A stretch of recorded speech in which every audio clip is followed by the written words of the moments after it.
छावा भाग 114. प्रल्हादपंतांशी खल केलेले निळोपंत निर्धाराने महाराजांच्या भेटीस आले. मानेवर केसावळ रुळती पडलेल्या छातीशी भुजा बांधलेल्या पाठमोऱ्या छत्रपतींना पेशव्यांनी मुजरा भरला. कर्नाटकातून हर्जीराजांचा सांडणीस्वार आला आहे खलिता घेऊन स्वामी, निळोपंत म्हणाले. मोठ्या शर्थीचं राजकारण केलं हर्जीराजांनी कर्नाटकात. म्हैसूरच्या सरलष्कर कुमारय्यानं मदुरेचा नायक चोक्क नायक याच्या राजधानीवर त्रिचेनापल्लीवर जोरावारीचा हमला केला. तिथल्या कोटाला घेर टाकला. भेदरून चोक्कानाथानं हर्जीराजांची आणि जिंजीच्या काकासाहेबांची मदत मागितली. हर्जींनी जहाली करून जैताजी काटकर आणि दादाजी काकडे यांच्या मेळानं त्रिचेनापल्ली गाठली. म्हैसूरच्या कुमारय्याला तर दस्त केलाच, पण मदुरेचाही मारता येईल तेवढा मुलूख मारला. महाराज संथ वळले. जागरणाने अखंड विचाराने त्यांची चर्या ओढलेली स्पष्ट दिसून येत होती. धीमी पावले टाकीत ते निळोपंतांजवळ आले. पंत, राजांना संतोषाचा खलिता द्या. तुम्ही आमच्या संगती चला, म्हणत त्यांनी पहाऱ्याला नजर दिली. तिचा मतलब पकडत पहारेकरी आत गेला. आतल्या दालनात जाऊन त्याने टोपाचे तबक आणून झुकते होत महाराजांसमोर धरले. महाराजांनी टोप मस्तकी घेतला. खासेवाड्याच्या सदरेवर ते आले. पायऱ्या उतरून आघाडी मनोऱ्याच्या रोखाने चालू लागले. पाठी निळोपंत होते. मराठी फौजफळ्यांच्या वऱ्हाडातील हालचाली महाराजांच्या कानी घालत ते म्हणाले. नागोजी बल्लाळांनी 12,000च्या दिमतीनं बेदरला घेरा घातला. तिथं मुकर्रब खानाशी त्याची हातघाई झाली. त्याला हुल देऊन नागोजी मेहकर सोलापूरची ठाणी मारून त्या भागात फिरते आहेत. हंबीर मामांची कोण खबर आहे? महाराजांनी विचारले. जी, किल्ले कासमजवळच त्यांची आणि इरज खानाची चकमक झडली. इरज खानाच्या कुमकेला मुकर्रब खान आला तसा बगल देत सरलस्कर थेट अकोल्या पावेतो भिडलेत वऱ्हाडात. जगदंब. महाराज मनोऱ्याच्या मावळतीवरून पाचाडात दिसणाऱ्या थोरल्या आऊंच्या वाड्याकडे एकटक बघत होते. तिथली रिवाजाची घंटा ठणठणत होती. संध्याकाळी ठरल्याप्रमाणे निळोपंत गंगाराम हिंदुस्थानीला घेऊन महाराजांसमोर सिंहासन सदरेला रुजू झाले. दुहाती मुजुमदार खंडेराव पानसंबळ आणि सुरनीस रामचंद्र नीलकंठ उभे होते. चिटणीसी बैठकीवर खंडोजी बाळाजी बसले होते. गंगाराम विस्फारल्या डोळ्यांनी सिंहासन बघत आत आला. त्याने रिवाज दिला. महाराज सदरी बैठकीवरून उठून उभे राहिले. मुजुमदार, हिंदुस्थानीस मरातबाची वस्त्रे द्या. त्यांनी खंडेरावांकडे बघितले. खंडेरावांच्या शेजारी उभा असलेला तबकधारी पुढे झाला. महाराजांनी तबकाला हात लावला. गंगारामने त्या तबकाला हात लावून ते स्वीकारते केले. दरबार नसल्यामुळे सिंहासन रिकामे होते. गर्दन उठवून एकदा ते निरखित महाराज गंगारामला बोलले. चुना 10,000 हशम दे रहे हैं हम तुम्हारे दिमत में हिंदुस्तानी. मुल्क पराया है, हशमों की हिफाजत रखना. जगदंबा फतेह रखेगी. हात उठवून महाराजांनी बैठक घेतली. जय सियाराम की. कृपा महाराज. चमकत्या डोळ्यांचा गंगाराम कमरेच्या तेगीच्या मुठीवर हात भरत कमरेत झुकला. तसाच हटत्या कदमांनी मागे गेला. महाराजांनी उत्तरेत उठाव करायला त्याला सैन्यबळ द्यायचा निर्णय घेतला होता. खंडोजी, उत्तरेत मथुरेच्या त्रिमलांना, अंबरला राजा रामसिंगांना गंगारामची जोड करण्याची पत्र सिद्ध करून पाठवा. दादाजी आलेत. गंगारामला निरोप देऊन आल्या निळोपंतांनी दादाजींचा नाजूक मुद्दा समोर ठेवला. पेश घ्या. आज्ञा मिळाली. तगड्या छातीचे धिप्पाड दादाजी रघुनाथ मुजरा देत आत आले. बोला दादाजी, जंजीऱ्याच्या घेराचा करिणा का कुचमला आहे? जी, आम्हाकडून काही कुचराई झाली नाही, होणार नाही. दादाजी निर्धारी दिसत होते. मग का पडत नाही जलकोट? 4 महिने झाले घेर पडून. बसले महाराज जरबी होत खडेच झाले. जी, सरकारकडून म्हणावी तशी जोड देत नाहीत आम्हास. मतलब? कविकुलेशांनी मोहीम फत्ते झाली तर स्वामींना शिफारस करून आम्हास सुरनीशी बक्ष करण्याचं वचन दिलं होतं. मोहीम फत्ते झाली तर याहून मरातब करतील स्वामी याचा भरोसा आहे आम्हास. पण ही मोहीम त्यासाठी नाही लावली जोराला आम्ही महाराज. दादाजी शांत होते. तुम्ही गैरहिशेबी राजापूरवाडीवर का गेलात चालून? खजिन्याची हकनाक उधळण कोण मनसुब्यानं केलीत? छत्रपतींची जबान करडी झाली. महाराज, दादाजी अडखळले. जाणता याचा नतीजा? सरकारकुणांचे रोजाना खलिते येत आहेत तुमच्या उधळणीचे. बोला, काय सफाई आहे तुम्हाकडं? महाराज, कसं बोलावं? पण आम्ही 4 चाकर म्हणजे आपली सावली. सफाई म्हणून नव्हे, सल म्हणून पेश ठेवू, पण फक्त आपल्यासमोर, एकांती. दादाजींनी महाराजांभोवती उभ्या असलेल्या मातब्बरांवर नजर फिरविली. त्यांची चर्या काळवंडली. हात उठवून छत्रपतींनी खंडोजी, खंडेराव, रामचंद्रपंत, निळोपंत यांना इशारत दिली. सिंहासन सदर एकांती झाली. बोला, म्हणून महाराज विचारमग्न झाले. काय बोलावं स्वामी? हबशांनी आमच्यावर डूख धरून आमचा आपटा गाव दिवसाढवळ्या लुटला. शरम वाटते. आम्ही मोहिमेत गुंतलेले हेरून हरामखोरांनी काळजाचा लचकाच तोडलाय आमच्या. दादाजींनी आपला भरीचा मुखडा एकाएकी ओंजळीत लपता घेतला तसे महाराज चरकले. दादाजी, सुमार व्हा. साफ सांगा, काय झालं? स्वामी, आमच्याच घरची अस्तुरी उचलून नेली हरामजाद्यांनी. त्या चिडीपायीच घालून घेतलं आम्ही वाडीवर. एक डाव नव्हे, अनेक वार. कधी तर गाठ पडेल त्याची, हिशोब पावता करता येईल म्हणून. आगळ झालीये खरी स्वामी. या सिंहासन चौकातच गर्दन मारावी आमची, आपल्याच हातानं. संताप, शोक, असहाय्यता अशा विचित्र भावनांनी दादाजींचा उभा देह थरथरू लागला. चमत्कारिक नजरेने महाराज दादाजींकडे नुसते बघतच राहिले. त्यांना दादाजी दिसेनासेच झाले. त्यांच्या जागी दिसू लागले खुद्द स्वतः श्रीमंत महाराज संभाजीराजे. भोवतीचा उभा सिंहासन चौक पोटतिडकीने आक्रोशू लागला. दुर्गा, दुर्गा. बाळंभट, अनंतभट, मोरेश्वर पंडितराव यांच्या देखरेखीखाली रायगडावर कैलासवासी आबासाहेबांचे 2रे वर्ष श्राद्ध विधिपूर्वक पार पाडले.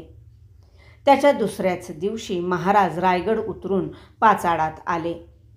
पाचाड पागेचा 10,000 घोडा शिस्त धरून मैदानावर उभा होता. निवडीचे घोडाईत त्यांचे कायदे पेलून खडे होते. संताजी जगताप, जानराव जानोजी, हिम्मतराव अशा बोलावून घेतल्या बाक्या सरदारांच्या मेळाने छत्रपतींनी कुमावत घोड्यावर मांड घेतली. इशारतीचा हात उठविला. शहाजणांच्या रणहालग्यांच्या कडकडाटात घोडदळाचे भिरे टापांवर पडले.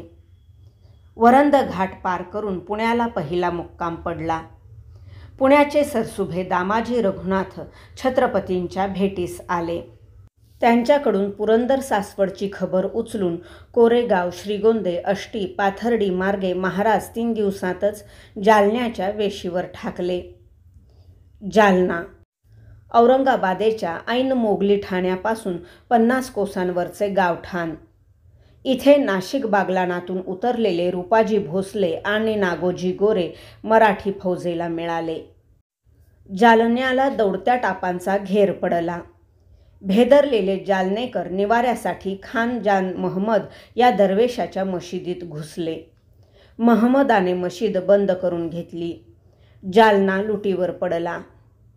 घोडा फेकत आलेले रूपाजी वेशीवरच्या महाराजांसमोर कायदे आखडीत रुकले.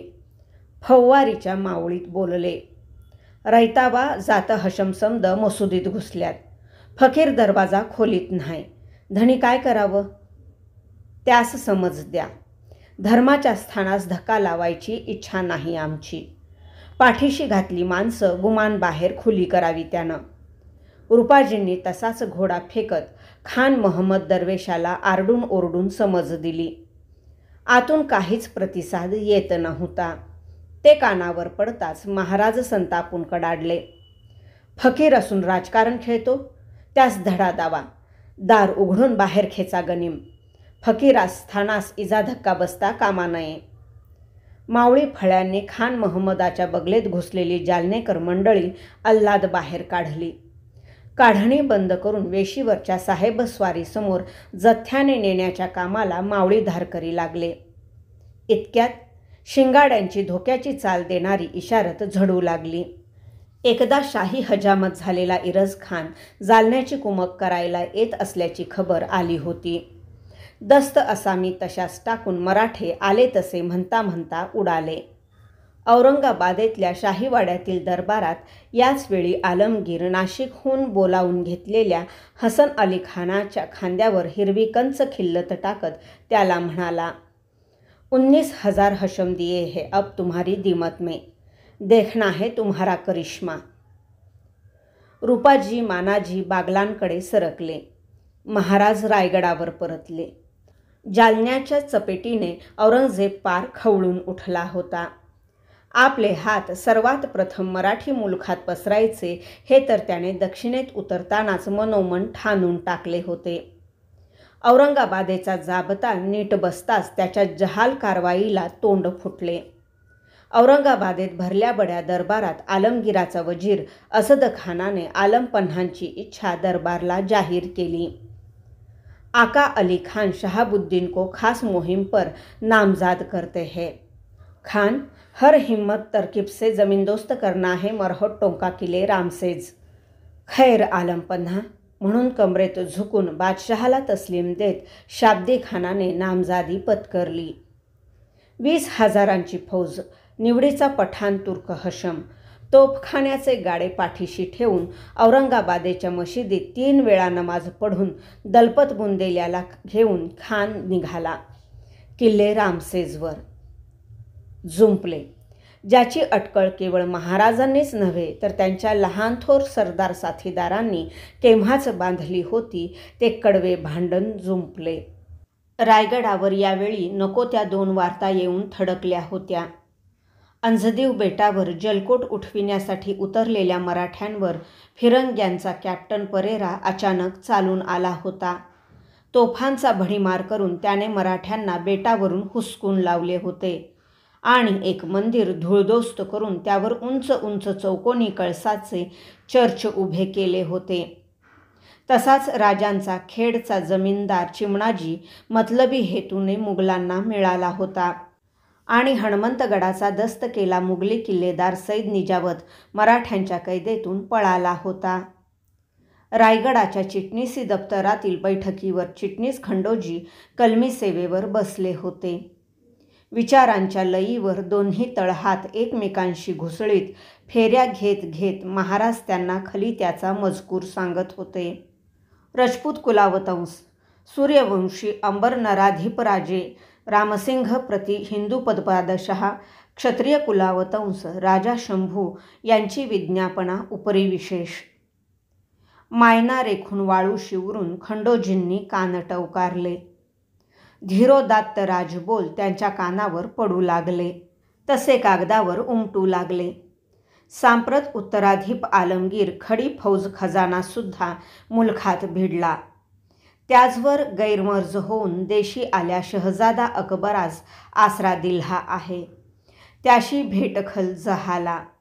या समयी तुम्ही उत्तरेत जोर धरता तर दिल्लीस शहजाद्यास तख्तनशीन करण्याचा मनसुबा आहे.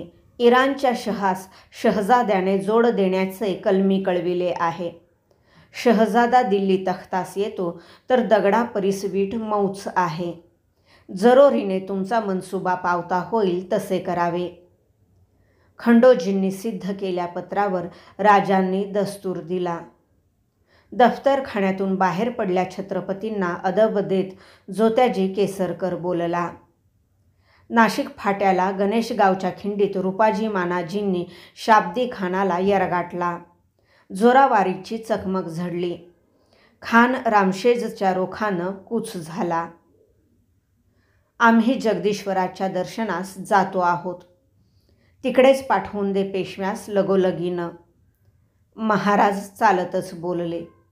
उजवे झाले. जगदीश्वराच्या रावळात आले. त्यांना सामोरे येत पुजाऱ्याने तबकातील बिल्वदले आणि सफेद फुलांची ओंजळ भरून ती छत्रपतींच्या हाती ठेवली. गाभाऱ्यात जाऊन ती ओंजळ शिवपिंडीवर वाहून महाराजांनी गुडघे टेकून आपले मस्तक शाळुंकेवर ठेवले. बाहेरच्या चौकात कुणीतरी दिलेला घाटेचा टोल कानी पडताच त्यांच्या मनात शिवबोल घुमून उठले. आज ना उद्या औरंग दख्खनेत उतरणार याची जाण ठेवा. मावळा वाहत्यासाठी. मस्तक उठवून त्यांनी पिंडीवरचे एक बिल्वदल अलगत उचलले. ते कपाळी भिडवून कमरेच्या शेल्यात ठेवून दिले. गाभाऱ्याबाहेर येताच त्यांना निळोपंत सामोरे आले. महाराज म्हणाले, आत जाऊन दर्शन घेऊन या. बोलणे आहे. निळोपंत दर्शन घेऊन आले. विचारगत महाराज त्यांना शिवालयाच्या चौकातच म्हणाले, नाशिक तर्फेला किल्ले मुल्हेरवर मोगली किल्लेदार कोण आहे पंत? जी, रजपूत राजा देवीसिंह. ठीक. आपल्या साल्हेरीच्या किल्लेदार परसोजीस पायरोवीनं हुशार राहण्याचा निरोप द्या. रामसेजला घेर पडतो बघून तो साल्हेरीहून रामसेजला कुमक करू बघेल. हातचा साल्हेरीच गोत्यात येईल. जी. आजच हारकारा गड उतरेल. निळोपंत पुढे काही बोलू बघणार एवढ्यात एकाएकी गडाची नौबत दुडदुडू लागली. महाराजांचे कपाळ आकरसले. हर्जे आले की काय पंत? नौबतीच्या रोखाने बघत महाराज बोलून गेले. क्षणातच रावळासमोरच्या वळणाच्या रोखाने धावत्या पायांची धपधप उठली. छातवान वर खाली झपापणारा उजळत्या नजरेचा रायाजी रावळासमोर आला. पायीची पायताने तिथंच भिरकटत तो चटक्याने चौकातच घुसला. लगबगीने बोलला, खंडोबाचं चांग भलं धनी. गडाला बाळकिसन आलं. राणीसाबासनी गांगुलीत बाळराज झालं. वळून शिवपिंडीला सरसे होत भरल्या मनाने पापण्या मिटून जोडल्या हातांची जुडी कपाळीच्या शिवगंधावर टेकविताना राज ओठांतून कुलवंत बोल उमटले. जगदंब. भाग 114 समाप्त.